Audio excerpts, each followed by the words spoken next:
talk about Turkey against Paraguay because that was the game and this was the result that allowed the USA to clinch the group as toppers, and Turkey going down yet again. This wasn't the prettiest of games, but we probably didn't expect it to be. But Shaka, thoughts on what happened in this game? Because is it right to say that, I'm going to take it from the Turkey standpoint, because coming into this one, we said, oof, coming out of this group probably should be the USA and Turkey, and maybe they will battle to see who tops it. Now, 2 games done, 2 losses for Turkey, and they're getting ready to go all the way back home. Have they been the biggest deception of this World Cup? Without question. And listen, this has changed the dynamic of this group too, because to your point, once Turkey qualifies out to the playoffs, you're thinking them and the US are favourites, and you could actually see an upset. Both of them facing off in the 3rd game, unkind draw in that respect. So you just wondered, and nothing could have played out more differently than it has right now. Now, just looking at the stats, if you're a Turkey fan, you're thinking, how did we lose that? Given Paraguay barely had the ball, given your dominance, particularly in the attacking third.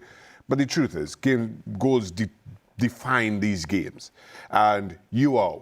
And it is ridiculous for us to be sitting here talking about who, at one point, many thought were the group favourites, have now lost to Paraguay with 10 men for 45 minutes. And that, for me, kind of is part of the challenge. Well, talking about the tournament, we always talk about the challenges of playing in a World Cup against different styles, against teams who just shape up differently. And that's what Turkey have found. Run up against an Australia who sit deep, hurt them on the counter-attack, and then just are ineffective in the attacking third. Against Paraguay, I know they crash out, and I have to say, this is about the most underwhelming of performances I'd expected from any European team in a tournament that I'd seen for some time. Yeah, I think well over 60 shots at goal in their last 2 games for Turkey, and not a single goal to show for it. But as Shaka alluded to, Paraguay were down a player because Miguel Almiron became the first player to be shown a red card for covering his mouth while speaking to an opponent. Of course, this was a new rule that has been brought in, and you can see he was quite surprised that it happened. Ale, just your thoughts first on the implementation of this new rule. Well, whether you like the rule or not, is there a rule that is in place? And if we go back, this comes from the Pristiani incident with Vinnie Jr. in Champions League, and him covering his mouth and saying what he said. Incidentally, Jose Mourinho defended that, and apparently that didn't matter to anybody at Real Madrid because he's at Real Madrid now. Okay. Neither here nor there. I digress. That's a story for another day. Yeah, you digress. You digress. I digress. That's how you really feel, Ale. I'm just saying. Inconsistency, that's all. In any case, what was not inconsistent was the implementation of the rule, of the law of the game. And this is now something that it's part of our game. And whether we think it's the correct decision or not, that's neither here nor there.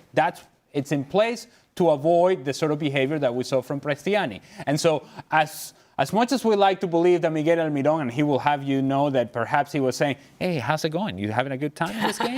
What's going on, Jermaine? We're gonna hang out after this? Probably not. Jermaine is too cool for me. Yeah, he is. That's true. Yeah, that's facts. You've got another point. Yep. That's another good point. Yes. Yeah. Thank you, Shaq. We digress again, though. Do you notice how Jermaine said, yeah, you're good. In any case, you got to know. And players would have been informed of this ahead of the tournament. People may not know this, but ahead of the tournament, basically in a meeting, you are told some of the things that are going to be implemented in the World Cup, and new rules and new laws and things that you have to be aware of. You are given this information. So if you just pay attention, you know that this is part of the new reality of football. And so therefore, you have to behave accordingly. As it pertains to Paraguay, let me just tell you, that was the most Paraguay performance I have seen in so long. That is who they are. It is who they are. And believe me, that feeling that Turkey has today is, how did we lose to that group of players? I have had that feeling for 20 years about Paraguay. Eliminated us from Copa America, eliminated us from World Cup competition. Paraguay has done this to Venezuela. I digress again. This is so Paraguay, and I'm not surprised. I was surprised at how poor they were against the United States, but that was the most Paraguay performance ever. So as you can see, those of us whose countries did not qualify for the World Cup are still in need of some therapy. But luckily, Jermaine has not one, but 2 countries at the World Cup. So, Jermaine, let me talk to you about that same rule, too, because as a player, as Ale said, of course, you're told about it, but you're in the middle of a World Cup. So much is going on. How really aware are you of these new rule changes? Are they consistently reminding you, or do you feel for Miguel Almiron? No, I don't feel for him at all. Okay, fair. Moving on. Yeah. No, he doesn't.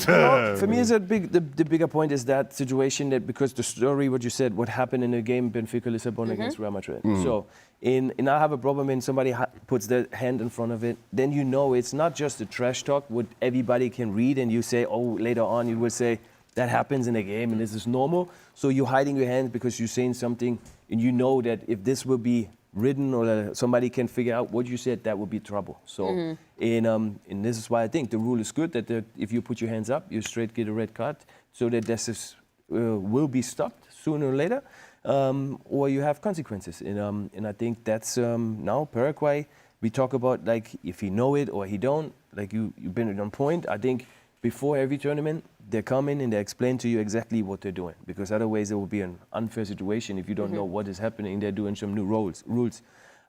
So I think it's a good idea, good rule, and yeah, it's good. And very quickly, I would just say this. The referee was more than happy to bring out that red card. He covered his mouth, number 10. Red card, take that. He wanted to be the first referee to implement that rule. There you All go. right.